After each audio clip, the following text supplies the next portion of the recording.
শেরপুরের নকলায় সার সংকটে দিশেহারা কৃষক। সংবাদটি এনএনটিভিতে প্রকাশের পর নড়েচড়ে বসল প্রশাসন।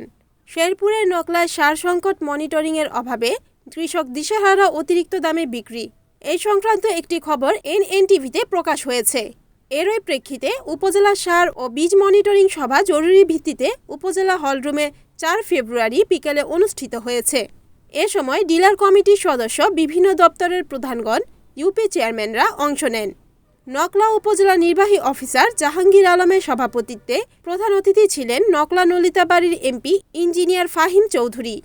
এ সময় ফাহিম চৌধুরী বলেন, 1000 টাকার সার 1400 টাকায় বিক্রি হয়, এ সমস্ত কথা যখন ক্ষুদ্র কৃষকরা আমাকে জানায় তখন খুবই দুঃখ লাগে।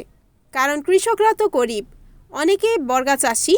এখন থেকে প্রতিদিন সার মনিটরিং করে উপজেলা নির্বাহী অফিসারের নিকট জমা দিতে হবে বলে তিনি উপজেলা কৃষি অফিসার মোহাম্মদ আব্দুল ওয়াহেদ খানকে জরুরি নির্দেশ দেন স্থানীয় এমপি ফাহিম চৌধুরী। নকলা উপজেলা নির্বাহী অফিসার জাহাঙ্গীর আলম বলেন, পর্যাপ্ত সার মজুদ আছে, অথচ কৃষকরা আনতে গেলে সার ছাড়া ফেরত আসে।